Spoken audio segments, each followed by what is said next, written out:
Hello बच्चों, कैसे हो आप सब। मैं सुनीता मैम भी होम साइंस के इस प्लेटफॉर्म पर आपका स्वागत करती हूँ। आज हम टीजीटी पीजीटी की परीक्षा के लिए होम साइंस विषय से तैयारी करने के विषय में कुछ जानेंगे। उसके इंट्रोडक्शन को जानेंगे कि हमें उसके लिए किस किस विषय को पढ़ना पड़ेगा।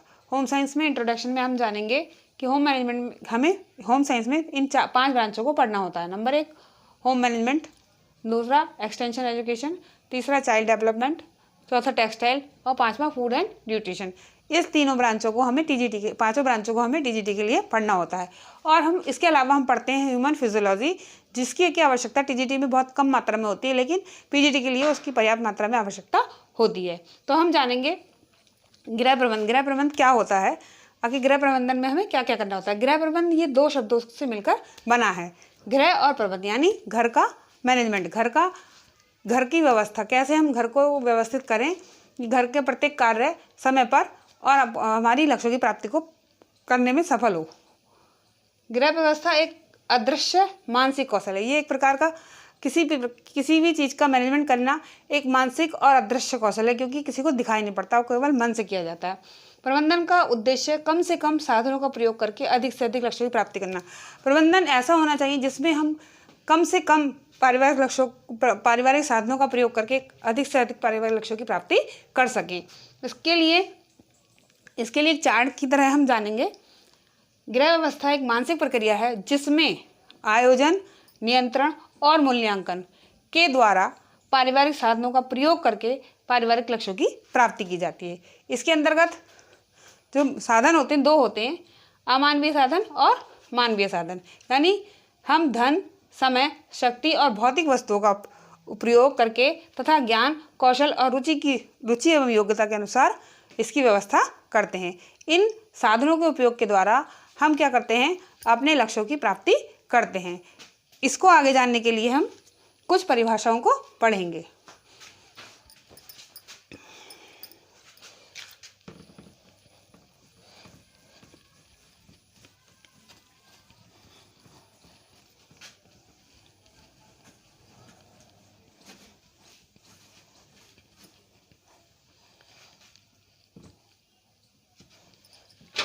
Home management.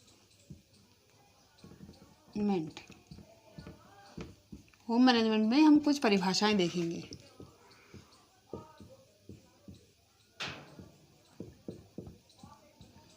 सबसे पहले हम देखेंगे एरिन ओपेनहेम की परिभाषा। एरिन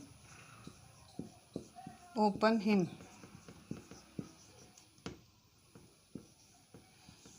के अनुसार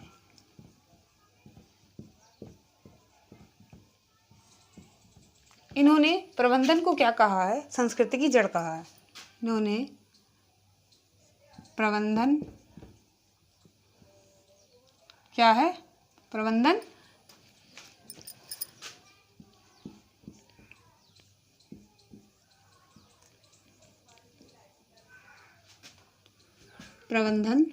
संस्कृति की जड़ है।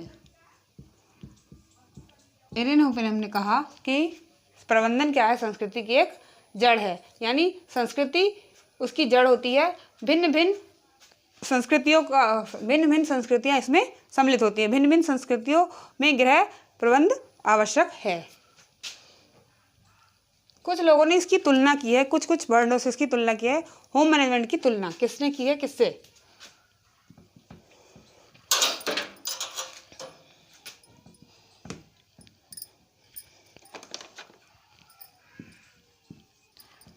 होम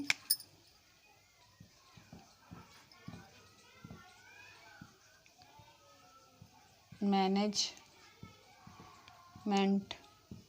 की तुलना किसने किससे की है? सबसे पहले आते हैं पी देवदास। कौन आते हैं? पी देवदास।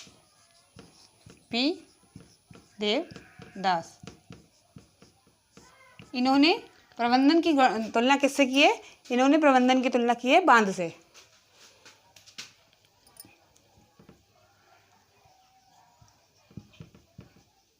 प्रबंधन एक बांध के समान है।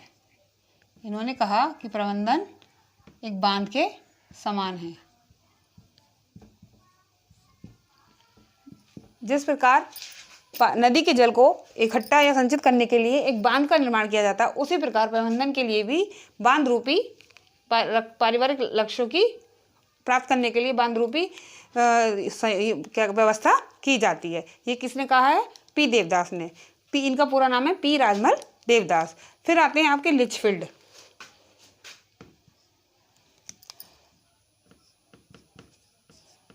लिचफील्ड ने इसकी प्रबंधन की तुलना किससे की है? लिचफील्ड ने प्रबंधन की तुलना की है। ये आप क्या कहा इन्होंने? Action of cycle. Action of cycle इन्होंने क्या कहा है? Action of cycle. साइकिल किसने कहा है? लिचफील्ड ने प्रबंधन को क्या कहा है? Action of cycle. फिर आते हैं आपके एरिन ओपेनहेम। एरिन ओपेनहेम वही इन्होंने संस्कृति की इसको जड़ कहा है। एरिन ओपेनहेम ने एरिन ओपेनहेम इन्होंने प्रबंधन को क्या कहा है? प्रबंधन संस्कृति की जड़ है। ये किसने कहा? एरिन ओपेनहेम ने। ग्रास और कैंडल ने क्या कहा इसको? ग्रास और कैंडल ने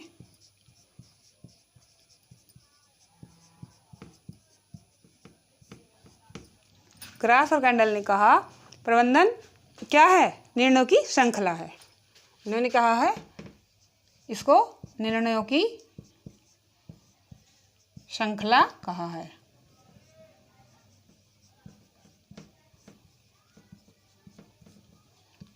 ग्रास और कैंडल ने प्रबंधन को क्या कहा है? निर्णयों की श्रृंखला कहा है।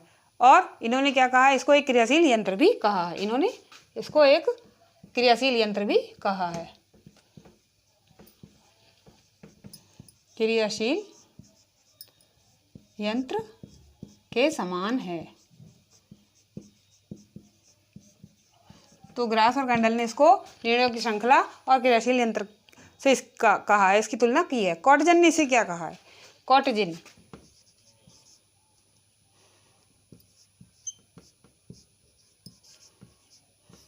ने इसे व्यवहारिक विज्ञान कहा है।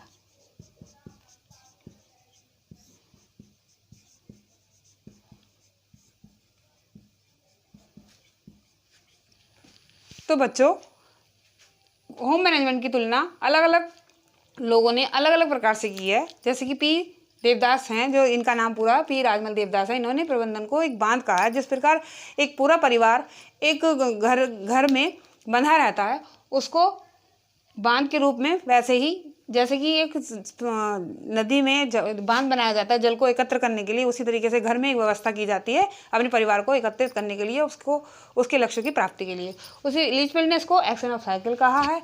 एरिन ओपेनहेम ने इसको प्रबंधन को संस्कृति की जड़ कहा है। और ग्रास एवं कैंडल ने इसे निर्णयों की श्रृंखला कहा है, क्रियाशील यंत्र कहा है। कॉटजिन ने इसे व्यवहारिक विज्ञान कहा है। गृह प्रबंधन एक ऐसी प्रक्रिया है जिसका उद्देश्य, जिसकी विशेषताएं क्या होती हैं? ये एक कला है।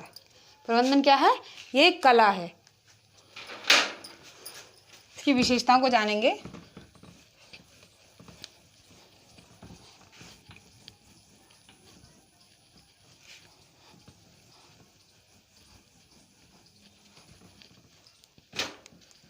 प्रबंधन क्या है? एक कला है।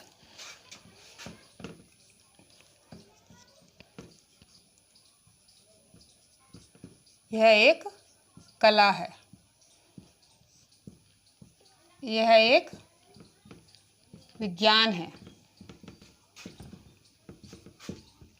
यह एक पेशा है। साथ ही साथ यह क्या है? मानसिक प्रक्रिया है।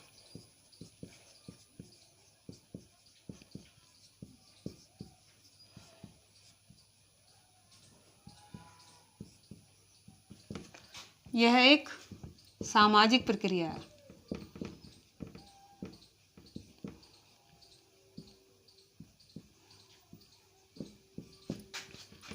यह एक सामूहिक प्रयास है।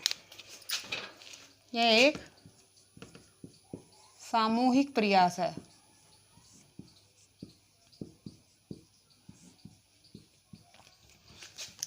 प्रबंधन क्या है? एक कला है, एक विज्ञान है, एक पेशा है, एक मानसिक प्रक्रिया है, एक सामाजिक प्रक्रिया है। ये एक सामूहिक प्रयास है और साथ ही साथ सार्वभौमिक, एक सार्वभौमिक प्रयास है।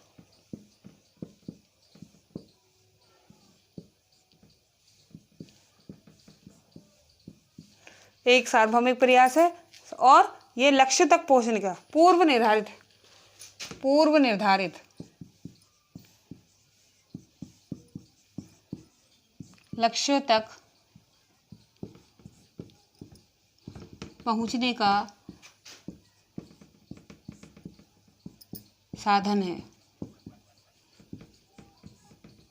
तो प्रबंधन क्या है? ये एक कला है, एक विज्ञान है, एक सामाजिक प्रक्रिया है, एक मानसिक प्रक्रिया है, एक पेशा है, एक सार्वभौमिक प्रक्रिया है, सामूहिक प्रयास है, क्योंकि समूह में ही मिलकर सब कुछ हो सकता है, और पूर्व निर्धारित लक्ष्यों तक पहुंचने का एक साधन है। जैसे कि अगर हम किसी परीक्षा की तैयारी करते हैं, टीजीटी या पीजीटी किसी भी विषय की तैयारी करते हैं और पढ़ रहे हैं, के लिए हमें क्या है, हम पढ़ रहे हैं टेट की तैयारी, टेट की परीक्षा के हिसाब से सिलेबस पढ़ रहे हैं। हमें सिलेबस का ज्ञान ही नहीं है कि हमें पढ़ना क्या है, और हम बिल्कुल एक अंधी दौड़ की तरह पढ़ते जा रहे हैं, तो इससे हम क्या होंगे, अपने लक्ष्य, पूर्व निर्धारित लक्ष्य तक नहीं पहुंच पाएंगे। अगर हमें पहले क्लियर है कि हमें टीजीटी को पढ़ना है और इस विषय से पढ़ना है, तो हम सिर्फ उसी विषय को, उसी से रिलेटेड सारे तथ्यों को जानेंगे और समझेंगे, तभी हम अपने लक्ष्यों को प्राप्त करने में सहायक होंगे। इसलिए कहा है कि किसी भी लक्ष्य तक पहुँचने के लिए, किसी भी लक्ष्य को प्राप्त करने के लिए हमें उसके प्रबंधन की जानकारी होनी चाहिए कि अगर हम क्या करेंगे अपने लक्ष्य तक पहुंच जाएं।